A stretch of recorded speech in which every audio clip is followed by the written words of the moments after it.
hard day at the office? Backache from bending over a hot stove all day?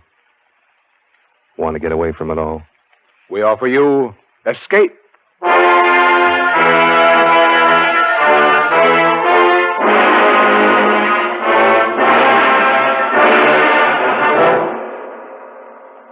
It is midnight, and you are alone.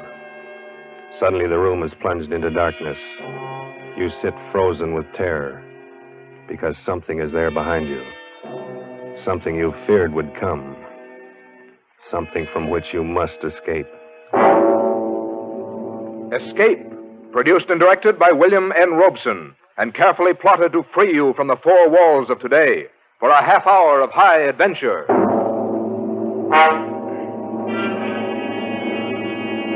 Tonight, we escape to London, and a world made strange and terrifying by the workings of an ancient barbaric curse, as Montague R. James tells it in his weird story, Casting the Runes.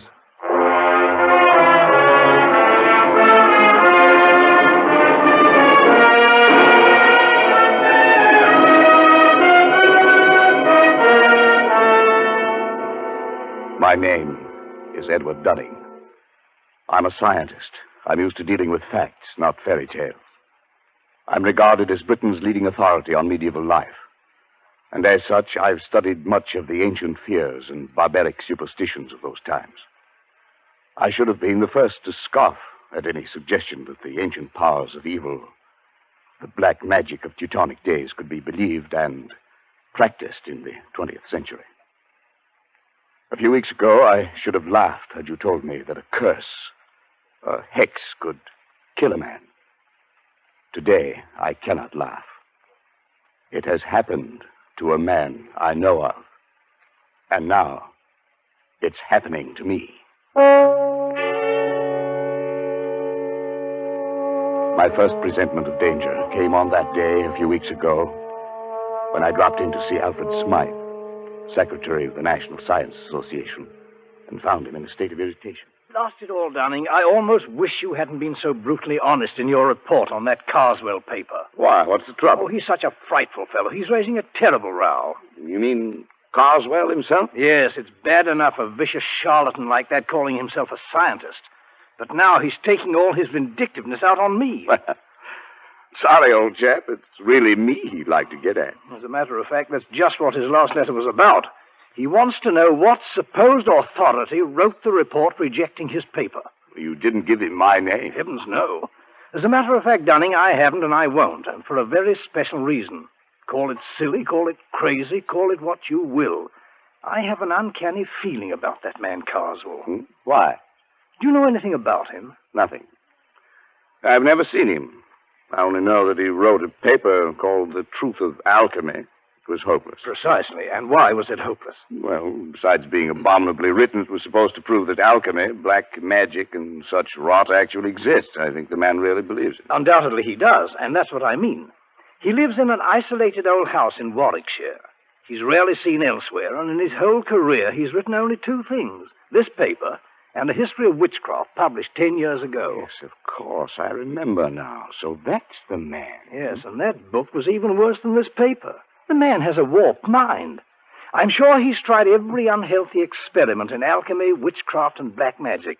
There's no telling to what lengths of vindictiveness a man like that might go. Well, it does sound a bit queer, but... Not queer, Dunning. Evil. Oh, come. Man has a right to believe what he likes. He has a right to be angry with me. Here I've glibly scoffed at the man's life's work. Well, perhaps I'm being overly suspicious and imaginative, but I think there's more than anger involved here, Edward. This may sound fantastic to you, but, well, John Harrington wrote the report condemning that witchcraft book of Karswell's 10 years ago. 3 months later, Harrington was dead. But, Alfred, what's the connection? Harrington died under very peculiar circumstances. He was walking home alone late one night, and suddenly he screamed, broke into a run, lost his hat and stick, and climbed up a tree. A dead branch gave way. He fell and broke his neck.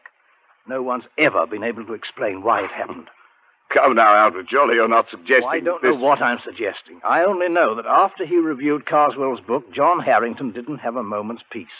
Now you've written an unfavorable review of this paper.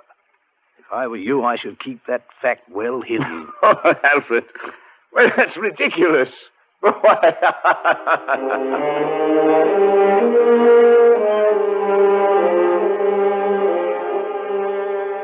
Yes, I laughed at Alfred Smythe's fears. How could I have known then that I was to feel the same terror, the same agonized fear which gripped the heart of John Harrington as he crouched, panting, on the branch of a tree, for another moment or two of life, while beneath him the thing came closer and closer. I'd almost forgotten the incident when, a few nights later, I was riding home on a late train.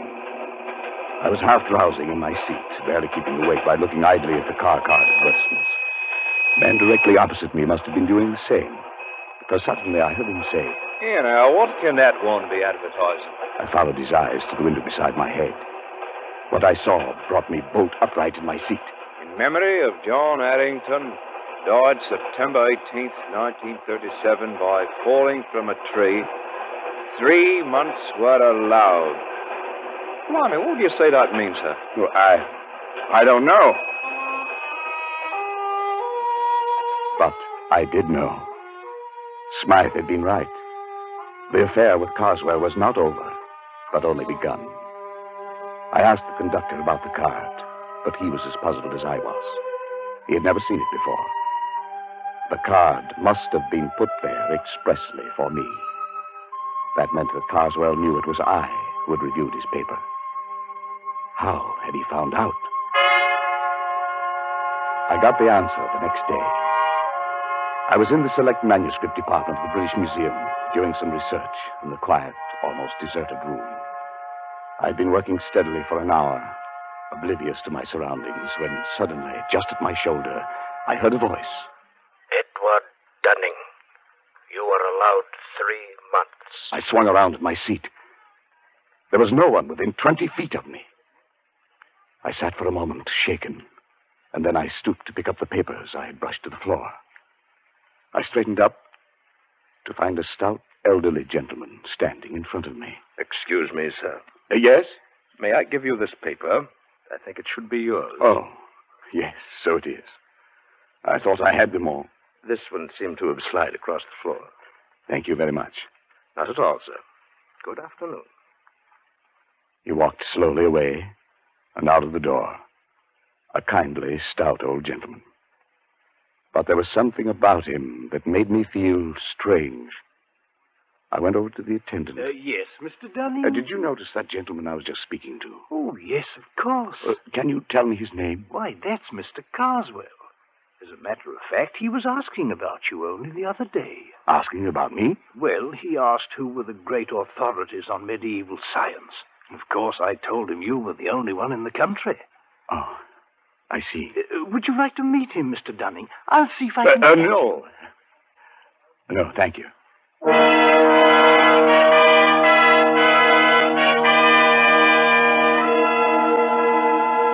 It was as simple as that. Now Karswell knew. What would be his next move? What was I to expect? I reached home at dusk, and trouble stood on my doorstep in the long face and stooped form of my family doctor. I've had to upset your household arrangements, I'm sorry to say, Dunning. I've had to send both your servants to hospital. But what happened? Something like ptomaine poisoning, I should think. It's nothing serious. Well, what could have caused it? Well, that's the rather odd thing. They tell me they bought some shellfish from a hawker and headed for lunch. I've made inquiries, but I can't find that a hawker called at any other house on this street.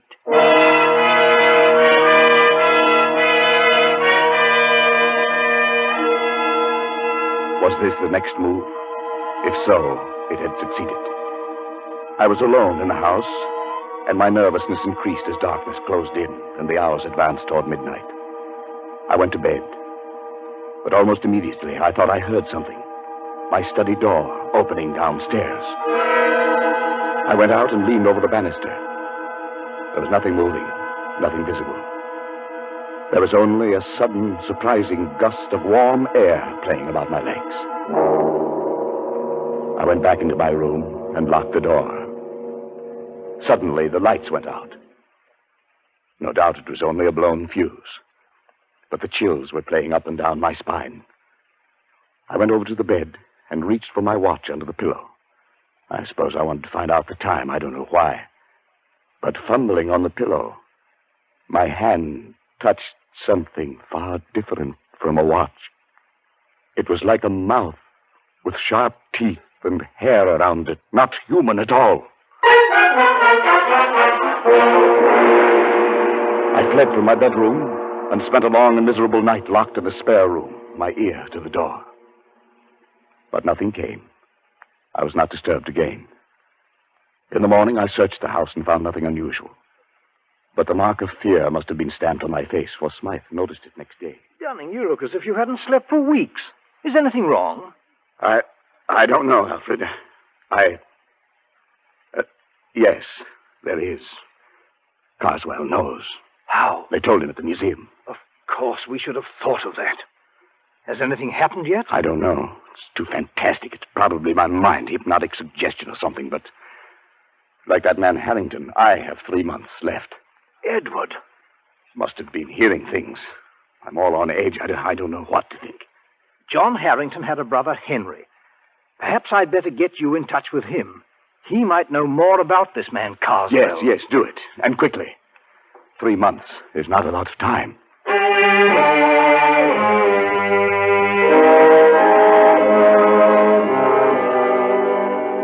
It was arranged.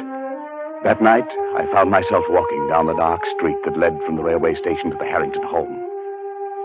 It must have been along this same street that John Harrington had walked that last night. Where he had broke and run, it must have been one of these trees bordering the lonely road in which he had spent his last horrible moments.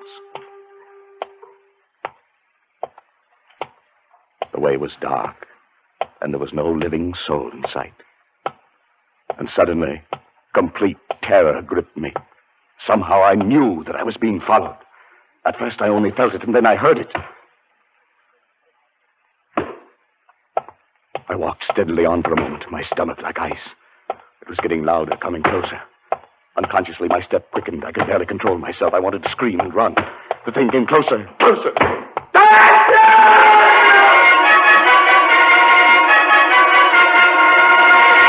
I confess, I broke and ran madly for my life.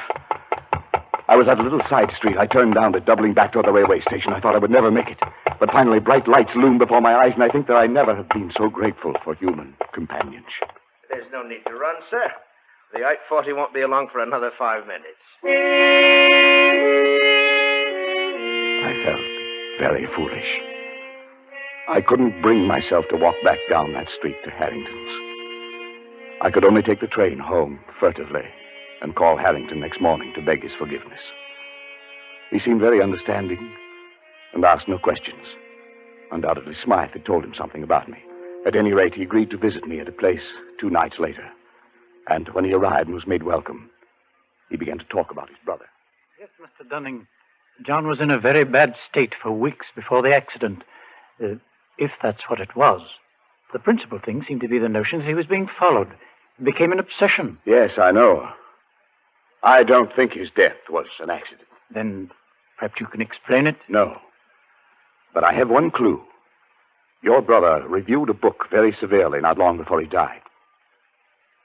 Just lately, I happened to cross the path of the man who wrote that book. And his name, of course, is Karswell. That's right. Well, as far as I'm concerned, that does it. Before he died, John was beginning to feel, much against his will, that Karswell was at the bottom of his trouble. Why? Well, it doesn't make sense. None of this does. But tell me. My brother liked music. He went to all the concerts in town, and he made a hobby of collecting the programs. One night, about 3 months before his death, he brought one home and showed it to me. I nearly missed this one, he said. It seems he'd lost his and was hunting for it under his seat, when a neighbor, a rather stout elderly gentleman, offered to give John his. The kind gentleman was Mr. Karswell. Undoubtedly. I started to leaf through the program and noticed on the second page some rather curious letters, carefully written there in black and red ink. Neither of us could make much of it, except that the letters seemed to be runic. Runes. Runes, of course. Well, John thought it might be important, and debated whether he shouldn't try to return the program to the stout gentleman. But just then the door blew open, and a gust of air, of strangely warm air, blew into the room. In a flash, it took the program and blew it straight into the fire. Yes, your brother was right. He should have returned it. There was nothing to be done then. No, perhaps not. But do you know what runic letters mean? Well, they're old pre-Druid script, I believe. The kind of writing the barbaric tribes used long before the Romans invaded Britain. Yes, that's right. Casting the runes, they used to call it in the old days. Casting the runes. What do you mean? But it was a curse, a hex. In primitive England, people thought by casting the runes, that is, handing a person a piece of paper with certain runic letters on it, that you could put that person out of the way, destroy him. It's an old superstition. And the only way to lift the curse was to return the paper to the one who gave it to you. To give it back without his knowing it. I don't believe that kind of nonsense. Neither do I. Then what was it that killed John? I don't know. Perhaps his fear of the runes, perhaps brooding about it, becoming neurotic, thinking he saw things and heard things and touched things that weren't there. Perhaps his own mind drove him to death. And what's the difference once you're dead? No difference at all. Casting the runes. Oh, it's rubbish. Yes, of course, but... Good heavens. What is it? I just remembered that day at the British Museum. He cast the runes on me.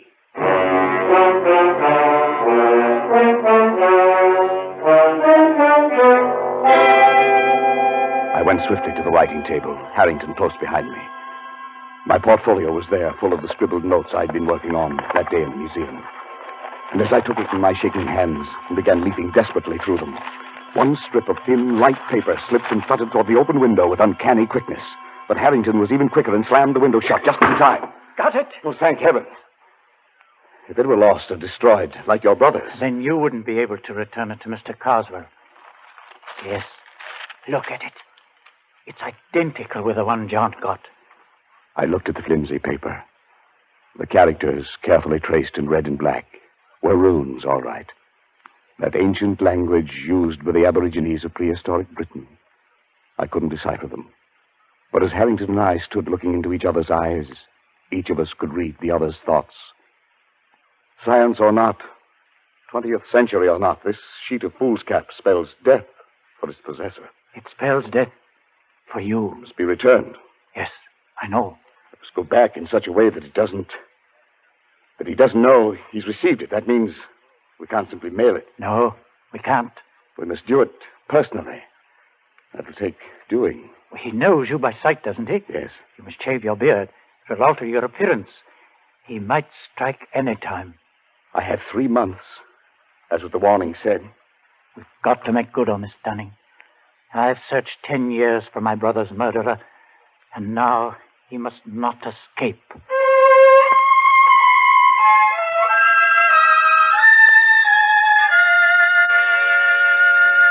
I dare not go near Karswell, so Harrington volunteered to keep a watch on him, to let me know when our chance came to return the runes, if it was ever to come. It was only a night or two after Harrington was there that I arrived home and found the calendar had come in the mail. When I examined it, I found everything after November 19th had been torn out. The next night, I had another envelope of the mail. This time it was a woodcut, an illustration torn out of a book, showing a dark, moonlit road and a man walking on it. And right behind him came a huge, dark shape, some awful demon creature.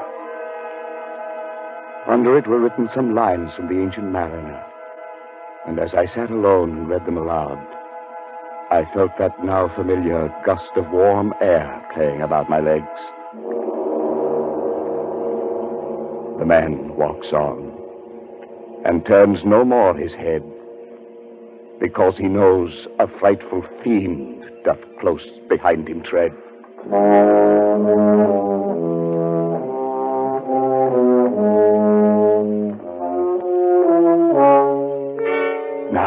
I knew the face of my terror, and it was with me always. Walking down the dark street at night, I heard its footsteps behind me. In my lonely house at midnight, it roamed the halls. Like the ancient mariner and John Harrington, I never turned to look. I couldn't. My nerves were going, and I could do nothing but wait. The days, the weeks slipped by, and still Harrington had no plan. I checked off the days on the calendar Karswell had sent. Now there were 8 days remaining, then 6, then 3, 2, 1. It was the evening of the 18th. My last day on Earth was to begin at midnight. I was sitting alone in my living room, bathed in perspiration, fighting to keep my nerves in check. Suddenly, I felt that warm gust of air. I listened. There were soft footsteps. A shadow seemed to cross the hall door. And then the footsteps blended into a loud banging. No, not yet! I've still got 1 day more! Not yet! Dunning, it's me! Oh, thank heaven. Harry. What's the matter, man? What is it? It was you knocking on the door. Your footsteps. Yes, of course. Oh, thank heaven. I thought I... Look, man, you've got to pull yourself together. It's tonight we have our chance. What chance? Karswell leaves Victoria Station by boat train tonight at 10. I'll get on with him there. You take the car I brought and drive to Croydon. Get on the train there. And be sure to bring the paper. Yes, I have it. You've shaved already. Good. Everything depends on his not recognizing you. It's Harrington. Suppose he changes his mind. Suppose he doesn't take that trip. My time runs out tomorrow. He'll be there, and you'll do it. You'll do it well. You've got to.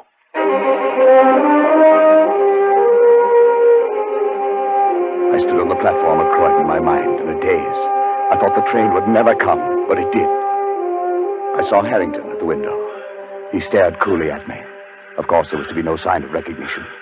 I entered the coach and slowly made my way down the aisle to the compartment where Harrington sat. Opposite him, staring full into my face, was Karswell. He looked up as I sat down. His eyes were heavy-lidded, his face bland. It was impossible to tell whether he knew. The train started. The next stop was Dover, the end of the line. My last chance. It was time to cast the runes.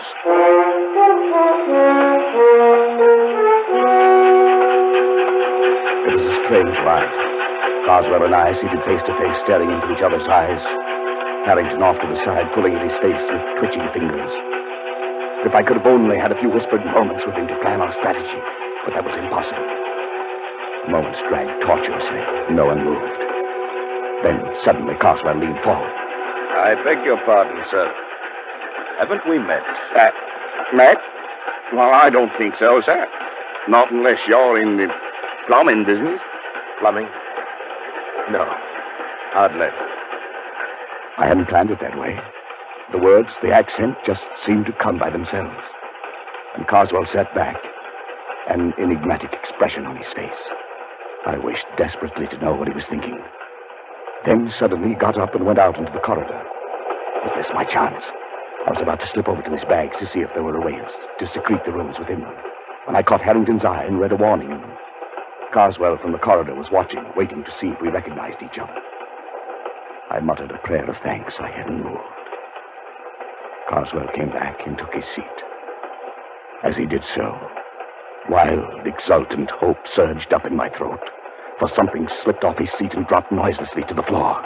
It was his ticket case, and he didn't see it. It was a small cardboard ticket case with a pocket on the cover. If I could just get to it and slip that tiny piece of paper into that pocket. For 15 agonizing minutes, I sat there and stared at it. If only Karswell would go out. But he sat stolidly staring straight ahead. We were coming into the outskirts of Dover, the train slowing down. Suddenly, Harrington stood up, reached up to the rack above Karswell to get his coat and bag. I stared at him blankly for a moment, surprised by his sudden clumsiness. And then I realized what he was up to. The bag, the coat, a briefcase, all came tumbling down upon Karswell. What the devil? Oh, I say, I'm sorry. I'm terribly sorry. Clumsy fool, you might have injured me. What were you trying to do? Well, it was my only chance. Karswell stood facing Harrington. I reached down, got the ticket case, and with trembling fingers slid the paper into the pocket. He turned sharply to me, and I extended the case toward him. Excuse me, sir. Is this yours? Yes, it's my ticket case. Where'd you find it? Here on the floor. Must have dropped off when... Yes. I'm much obliged to you, sir. Not at all. Not at all. He looked at me fiercely, his rage at Harrington still twisting his face into a devil's mask. Then he glanced briefly into the ticket case and put it into his pocket.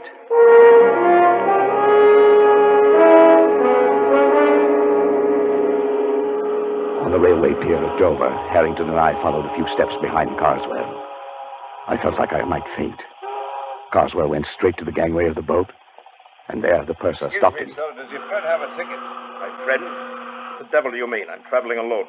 Well, that's funny. I could have sworn there was another gentleman right there beside you, walking just at your elbow. Well, there isn't. And I suggest you see an oculist. Oh, I didn't see. I just felt. Sorry, sir. Must have been your rugs. My mistake. Come on, Dunning. Our job's done.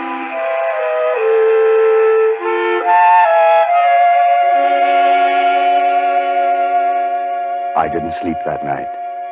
I lay awake and listened. But there were no footsteps, no warm gusts of air, nothing to disturb me. All day I felt remarkably free, although this was to have been my last day on Earth. But only just now, when Harrington came in, could I really relax. Oh, Dunning, have you seen the afternoon paper yet? I know, not yet. Well, here, look at it. On the second page. There. Abbeville, France. An English traveler examining the front of St. Wolfram's Cathedral today was struck on the head and killed instantly by a stone falling from the scaffolding. A note of mystery was added by the fact that although the cathedral was undergoing repairs, no workman was on the scaffolding at the time of the accident. The traveler was identified by papers found on him as a Mr. Karswell of Warwickshire. Of course, it could have been an accident. Yes. Yes, it could have been.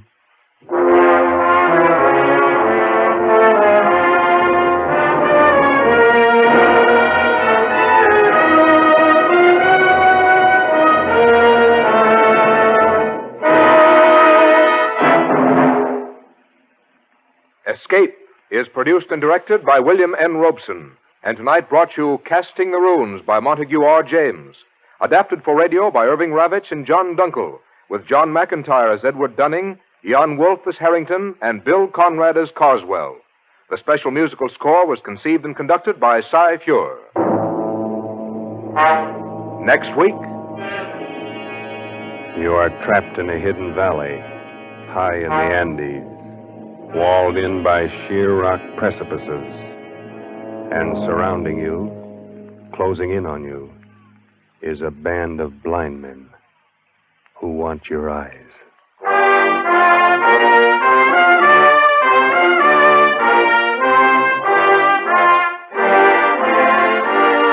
next week we escape with H.G. Wells' gripping story, The Country of the Blind. Good night, then, until this same time next week when we again offer you Escape. This is CBS, the Columbia Broadcasting System.